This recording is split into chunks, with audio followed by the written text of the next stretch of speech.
বিশ্ববিদ্যালয়ের আমার মেধাবী ছাত্র ভাইরা এই দেশের মধ্যে রক্ত দিয়ে এই দেশকে নতুন করে স্বাধীন করেছে। কিন্তু দুঃখজনক হলো সত্য, আমরা এই জিনিসগুলি আমরা দেখতে পাচ্ছি এই দেশের মধ্যে যারা আল্লাহর ওলি রয়েছে, আউলিয়া কেরাম রয়েছে, উনাদের মাজারের মধ্যে আক্রমণ করা শুরু করছে এক শ্রেণীর নামধারী মুসলমান, বলেন নাউজুবিল্লাহ।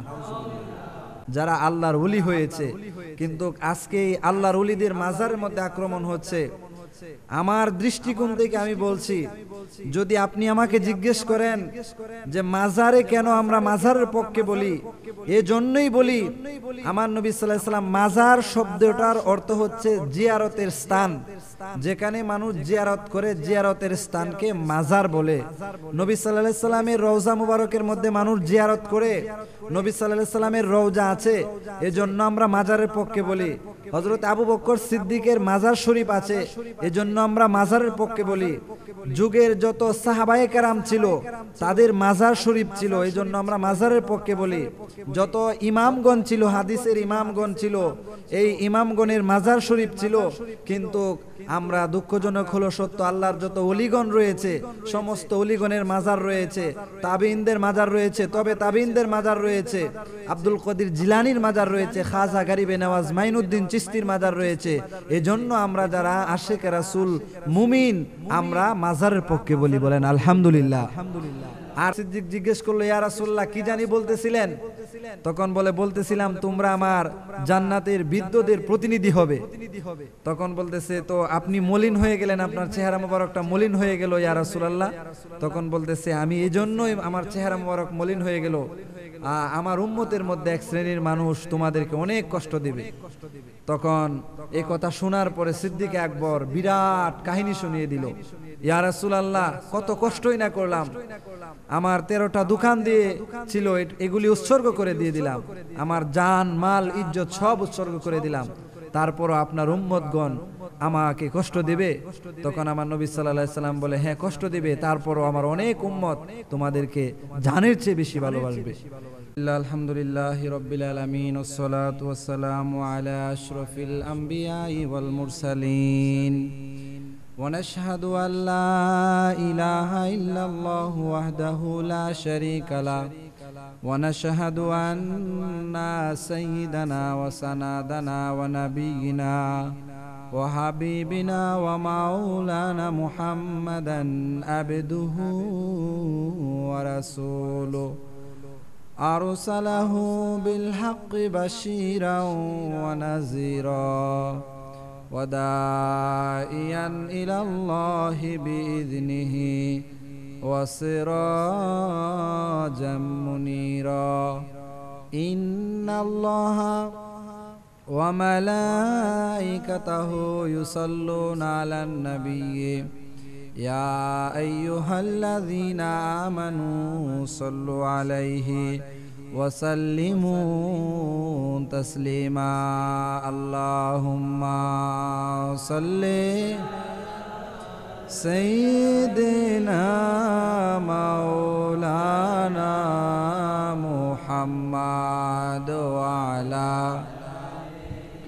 সাইয়্যিদিনা মাওলানা মুহাম্মাদ। আল্লাহুম্মা সাল্লি আলা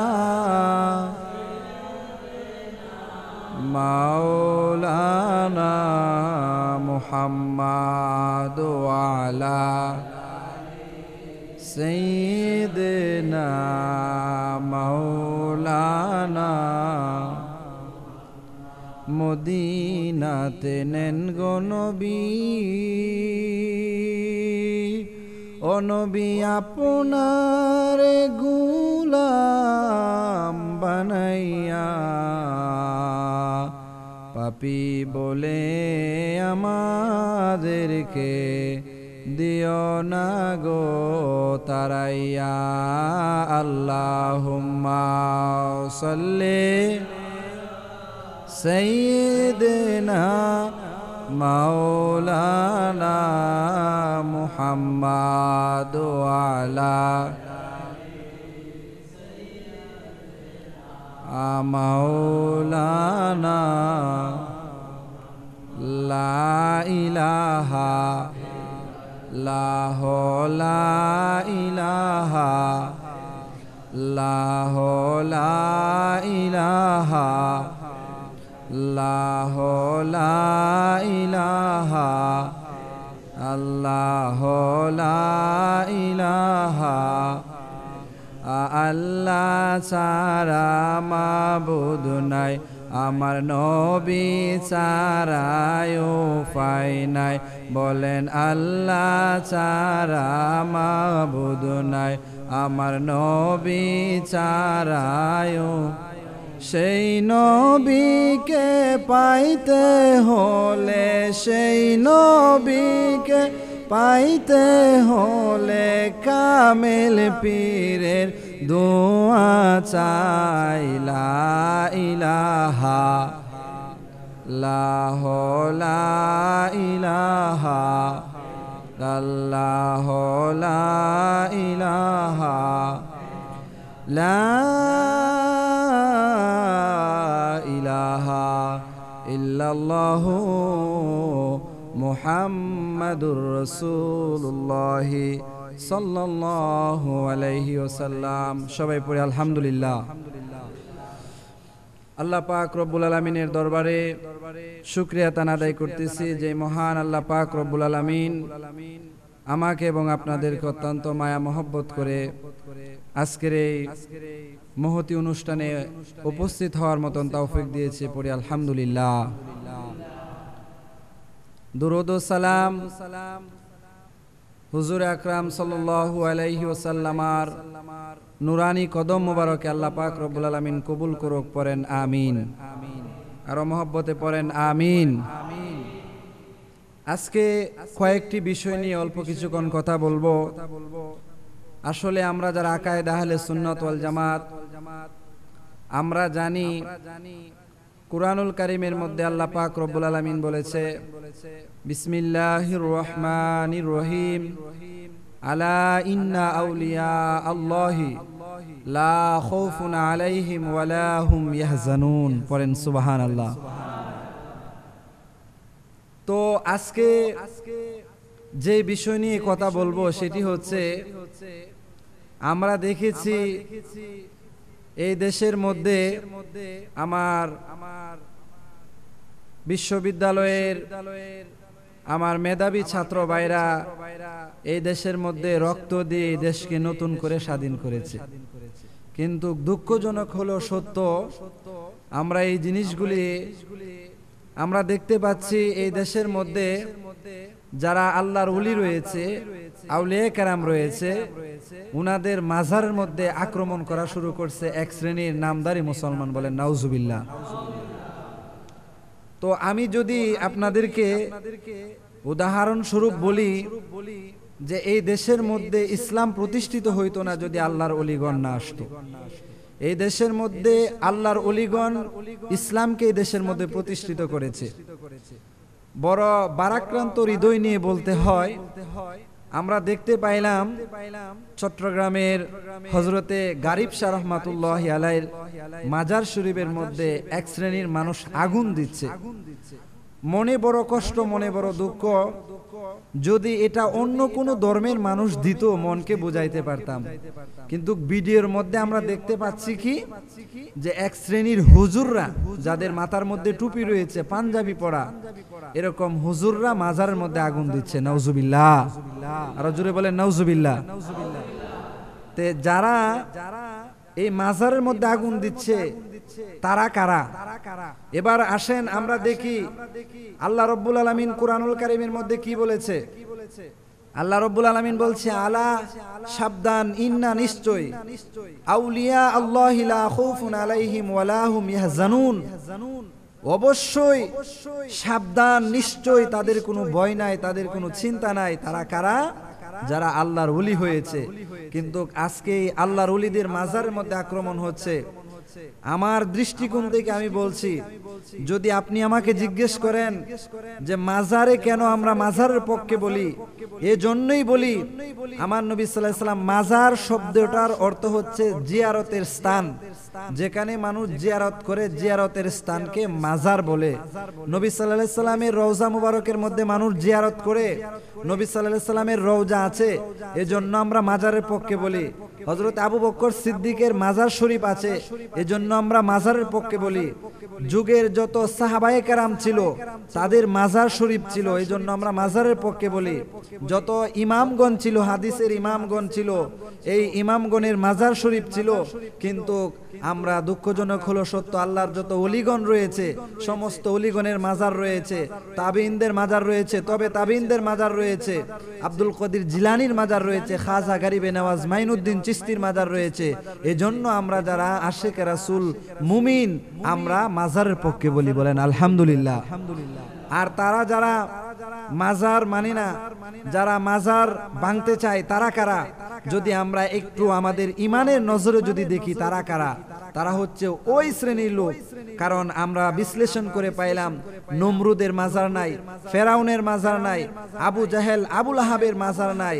এজন্য আজকে তারা এক শ্রেণীর নমরুদ, আবু জাহেল এবং আবু লাহাব, ফেরাউনের উত্তরসূরি যারা, তারাই বাংলার জমিন থেকে মাজারকে উৎখাত করতে চায়, মাজার ভাঙতে চায়, বলেন নাউজুবিল্লাহ। যদিও তারা মাজার ভাঙতে চায়, এই বাংলার জমিনের মধ্যে আল্লাহর ওলিগণ ইসলাম প্রচার করেছে, ইসলামের জন্য তারা তাদের জীবনকে উৎসর্গ করে দিয়েছে। মাজার ভাঙতে চাইলেও, শত চেষ্টা করলো, এই জমিনের মধ্যে মাজার ছিল, আছে। এবং এই জন্য আমি আপনাদেরকে বলতে চাই, মাজার ওয়ালারা আমাদেরকে কি দিয়েছে? মাজার ওয়ালারা আমাদেরকে কি দিয়েছে? মাজার ওয়ালারা আমাদেরকে কি দিয়েছে? এই জিনিস যদি আমরা, যদি আমাদের মাথায় যদি একটু আসে, তাহলে আমরা বুঝতে চাই এটাই যে আল্লাহ নবী সাল্লাল্লাহু আলাইহি সাল্লাম, সাহাবায়ে কেরাম, ওনারা আমাদেরকে কি দিয়েছে, এই জিনিসগুলি যদি আমরা বুঝি, নবী সাল্লাল্লাহু আলাইহি সাল্লাম আমাদেরকে যা দিয়েছে, সাহাবায়ে কেরাম আমাদেরকে যা দিয়েছে, তাকে আমরা বলতে পারবো? বলেন, অস্বীকার করা যাবে? অস্বীকার করার কোনো সুযোগ নাই। আনোয়ারে সাহাবা নামক একটি কিতাব আছে। নবী সাল্লাল্লাহু আলাইহি সাল্লাম আমাদেরকে কি দিয়েছে? নবী সাল্লাল্লাহু আলাইহি সাল্লাম একদিন বসা, হযরতে আলী রাদিয়াল্লাহু তাআলা আনহুর সঙ্গে যখন আমার নবী সাল্লাল্লাহু আলাইহি সাল্লাম কথা বলতেছে, জিজ্ঞেস করা হলো, ও আলী রাদিয়াল্লাহু তাআলা আনহুকে বলে, এ আলী, তুমি কি জানো জান্নাতের যুবকদের সর্দার কে? তখন হযরত আলী রাদিয়াল্লাহু তাআলা আনহু বলেছে, ইয়া রাসূলুল্লাহ, এটা তো আমার ঘরেই আছে। আবার যখন জিজ্ঞেস করলো, ও আলী, তুমি কি জানো জান্নাতে মহিলাদের সর্দার কে হবে? তখন আলী রাদিয়াল্লাহু তাআলা আনহু মুস্কি হাসি দিয়ে বলল, ইয়া রাসূলুল্লাহ, এটাও তো আমার ঘরেই। তখন নবী সাল্লাল্লাহু আলাইহি ওয়াসাল্লাম বলতেছে, আলী, তুমি কি এটা জানোনি যে জান্নাতি বিদ্রোহ যারা রয়েছে তাদের সর্দার কে হবে? তখন আলী রাদিয়াল্লাহু তাআলা আনহু বলে, ইয়া রাসূলুল্লাহ, এটা তো আমি জানি না, এটা আমি জানি না। তখন আবু বকর আর হযরত ওমর দুইজন আসতেছে। তখন নবী সাল্লাল্লাহু আলাইহি সাল্লাম ইশারা দিয়ে বলতেছে, এরা দুজন হবে জান্নাতের মধ্যে আমার বিদ্রোহদের যারা রক্ষক বেক্ষক হবে, তাদের প্রতিনিধি হবে। আলহামদুলিল্লাহ বলেন। তখন ওনারা আসছে, আসার পরে আবু বকর সিদ্দিক জিজ্ঞেস করলো, ইয়া রাসূলুল্লাহ, কি জানি বলতেছিলেন? তখন বলতেছিলাম তোমরা আমার জান্নাতের বিদ্রোহদের প্রতিনিধি হবে। তখন বলতেছে, তো আপনি মলিন হয়ে গেলেন, আপনার চেহারা মোবারকটা মলিন হয়ে গেল ইয়া রাসূলুল্লাহ। তখন বলতেছে, আমি এজন্যই আমার চেহারা মোবারক মলিন হয়ে গেল, আমার উম্মতের মধ্যে এক শ্রেণীর মানুষ তোমাদেরকে অনেক কষ্ট দিবে। তখন এই কথা শোনার পরে সিদ্দিক আকবর বিরাট কাহিনী শুনিয়ে দিল, ইয়া রাসূলুল্লাহ, কত কষ্টই না করলাম, আমার 13টা দোকান দিয়ে ছিল, এগুলি উৎসর্গ করে দিয়ে দিলাম, আমার জান মাল ইজ্জত সব উৎসর্গ করে দিলাম, তারপরও আপনার উম্মতগণ আমাকে কষ্ট দেবে? তখন আমার নবী সাল্লাল্লাহু আলাইহি সাল্লাম বলে, হ্যাঁ কষ্ট দিবে, তারপরও আমার অনেক উম্মত তোমাদেরকে জানের চেয়ে বেশি ভালোবাসবে। তখন বলতেছে, এই আবু বকর সিদ্দিককে বলতেছে, উমরকে বলতেছে, উমর, আমার এই উম্মত যারা তোমাদেরকে ভালোবাসবে তাদের জন্য কি দিবা?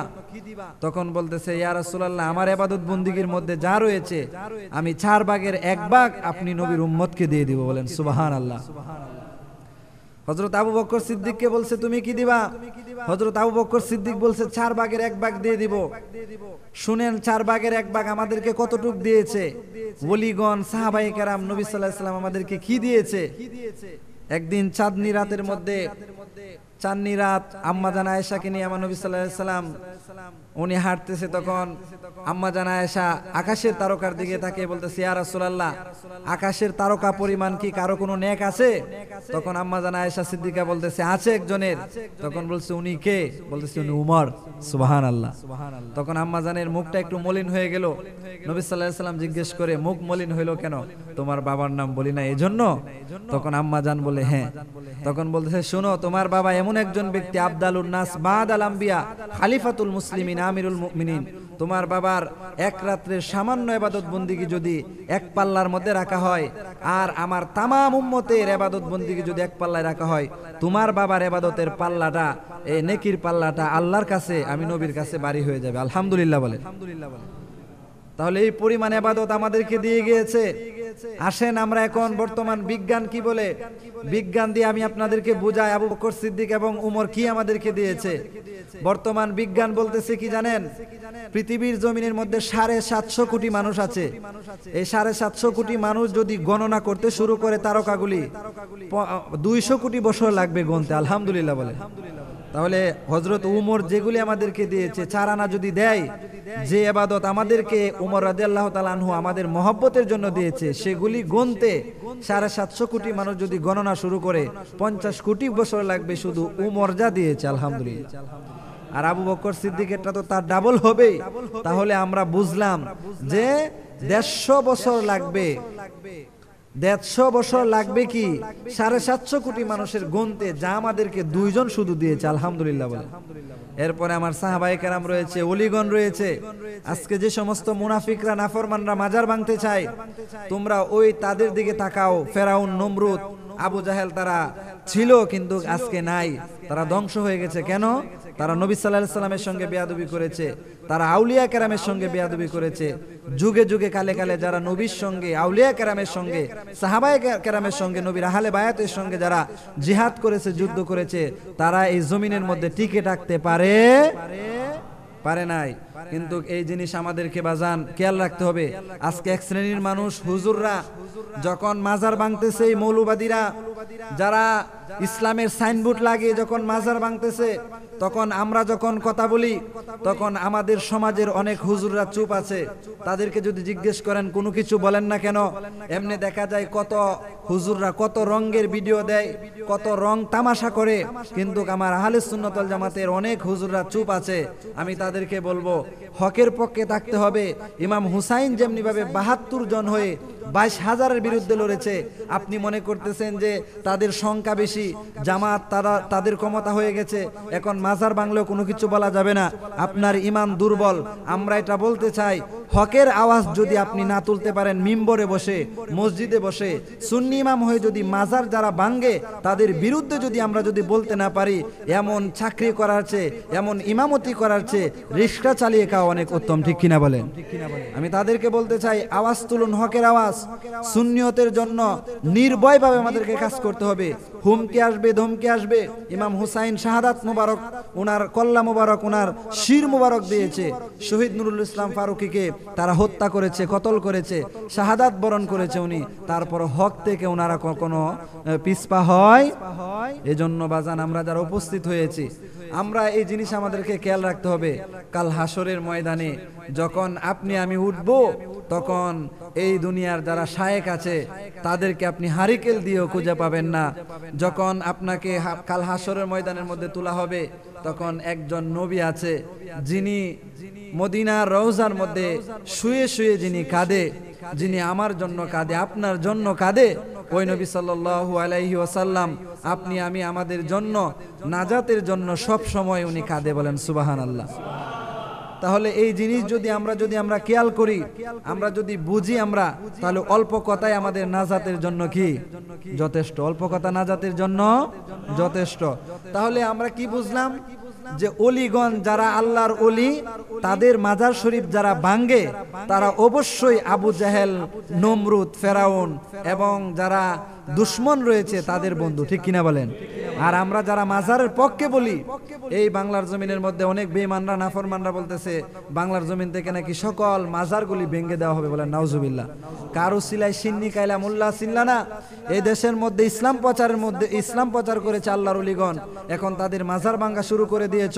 মনে রাখো, এই দেশের মধ্যে আল্লাহ পাক রব্বুল আলামিন ওলিগণ পাঠিয়েছে একমাত্র দ্বীন, ইসলাম, মাযহাব, মিল্লাত বোঝার জন্য। আলহামদুলিল্লাহ বলেন। কোন শায়েক বলেন কাউকে পাবেন না। আপনি যেদিন কবরে যাবেন সেদিন আপনার শায়েক যাবে না। যেদিন হাসরের ময়দানে উঠবেন, বাবা পালাবে, মা পালাবে, ভাই বন্ধু বান্ধব সব পালাবে। একজন নবী আপনি আমার কাছে দৌড়ে আসবে, ডানে বামে ছুটে ছুটে, যিনি আমাদেরকে সুপারিশ করবে, উনি মদিনার নবী, বলেন সুবহানাল্লাহ। ওই নবীকে মহব্বত করতে হবে। আজকে দেখেন আল্লাহ কত সুন্দর করে আমাদেরকে বানাইছে, কত সুন্দর করে গাছের মধ্যে ফল দিয়েছে, সেই ফলগুলি আমরা যেন খাইতে পারি, আবার সেগুলি পাকার জন্য ব্যবস্থা করে দিয়েছে। আল্লাহ কত সুন্দর সুন্দর নিয়ামত আমাদেরকে দিয়েছে, সেই নিয়ামতগুলি আমরা ভক্ষণ করি, সেই খাবারগুলি আমরা খাই, তারপর আমরা আল্লাহকে ডাকি না। আল্লাহ পাক রব্বুল আলামিন কোরআনের মধ্যে আছে, নবীকে বলবে নবী আপনি সুপারিশ করবেন, কোনো সমস্যা নাই, কিন্তু আপনি দেখেন আপনার উম্মতে কি করেছে। তখন আল্লাহ হাসরের ময়দানে আমাদের আমলনামাটা আমার নবীর কাছে দিবে, যে দেখেন আপনি তো সুপারিশ করবেন, আপনি সুপারিশ করনেওয়ালা নবী, কিন্তু দেখেন আপনার উম্মত কি করেছে। ওই দিন যখন আমার নবী দেখবে, আমরা যখন হকের পক্ষে ছিলাম না, আমরা যখন আল্লাহর ওলিগণের মাজার ভাঙে যখন আমরা চুপ ছিলাম, তখন আমার নবী যদি জিজ্ঞেস করে, এর উম্মত তোর জন্য আমি উম্মতি বলে কেঁদেছি, কিন্তু আমার বন্ধু যারা, আমার প্রতিনিধি যারা, তাদের মাজার ভাঙছিল, তোরা তখন চুপ ছিলে, তখন আমাদের জবাব দেওয়ার কোনো কায়দা থাকবে না। এই জন্য আমরা বলতে চাই, হকের আওয়াজ তুলতে হবে। আমরা যারা যেখানে উপস্থিত হয়েছি আমাদেরকে হকের কথাগুলি বলতে হবে। কবর, হাসর, মিজান, ফুলসিরাতের মধ্যে যিনি আমাদেরকে সুপারিশ করবে তিনি আমাদের নবী, উনি ছাড়া আমাদের কোনো উপায় নাই। দুনিয়ার রাজা বলেন, বাদশাহ বলেন, দুনিয়ার সবগুলো কেউ আপনার আপন হবে না। যিনি আপনার আপন হবে তিনি মদিনার নবী, যিনি আমাদের আপন হবে তিনি আমাদের নবী। ওই নবী ছাড়া আমাদের কোনো গতি। পরিশেষে একটা কথা আমি বলতে চাই, এই দেশের মধ্যে যারা মাজার ভাঙচুর করতে চায় তারা যেন ওই আয়াতের দিকে যেন তাকায়। আল্লাহ রাব্বুল আলামিন বলছে, আলা সাবধান, ইন্না নিশ্চয় আউলিয়া আল্লাহি লা খাউফুন আলাইহিম ওয়ালা হুম ইয়াহজানুন, অবশ্যই তাদের কোনো চিন্তা নাই, তাদের কোনো ভয় নাই, দুনিয়াতেও নাই, আখিরাতেও নাই। দুনিয়াতে যেমনি ভাবে তারা চিন্তিত না, চিন্তাগ্রস্ত হয় না, তারা কবরে যাওয়ার পরও চিন্তাগ্রস্ত হবে না। দুনিয়াতে যেমনি ভাবে মানুষকে সহযোগিতা করতে পারে, সাহায্য করতে পারে, আউলিয়া কেরামগণ যখন কবরের মধ্যে শুয়ে যায়, মাজারের মধ্যে যখন শুয়ে যায়, তখনও তারা যদি কোনো প্রেমিক, যদি কোনো ভক্ত যদি তাকে উসিলা দিয়ে আল্লাহর কাছে চায়, আল্লাহ রাব্বুল আলামিন বলে, ওই বান্দা যখন আমি আল্লাহর বন্ধুর উসিলা দিছি, উসিলার কারণে মাফ করে দিলাম। আলহামদুলিল্লাহ। মাফ করতে পারে কি পারে না বলেন? পারে। এই জন্য সবাই যে অবস্থার মধ্যে আমরা আছি আমাদেরকে সতর্ক থাকতে হবে। আমাদেরকে নবী সাল্লাল্লাহু আলাইহি সাল্লামের দ্বীন বুঝতে হবে, আমাদেরকে দ্বীন বুঝতে হবে, ধর্ম বুঝতে হবে, মাযহাব মিল্লাতের জন্য আমাদেরকে কাজ করে যেতে হবে। যুবক ভাইদেরকে আমি বলতে চাই, আপনারা যেখান থেকে শুনছেন, যারা এখানে উপস্থিত হয়েছেন, সবাইকে বলবো হকের জন্য আমরা জীবনকে উৎসর্গ করে দেব, ঠিক কিনা বলেন? তারপরও কোনো বাতিলের কাছে মাথা নত করব। যত বাধা আসুক, যত তুফান আসুক, আমরা একটা কথাই বলতে চাই, আমরা হুসাইনি মুসলমান। আমরা কি মুসলমান? হুসাইনি মুসলমানরা কখনো ভয় পেতে পারে না। আমাদের এই দেশের মধ্যে আল্লাহর ওলিগণ ছিল, দ্বীন ছিল, ইসলাম ছিল, সুন্নিয়ত ছিল, মাজারও ছিল, আছে এবং থাকবে। আল্লাহ পাক রব্বুল আলামিন আমাদেরকে কবুল করুক, পড়েন আমিন। ওয়া মা আলাইনা ইল্লাল বালাগ।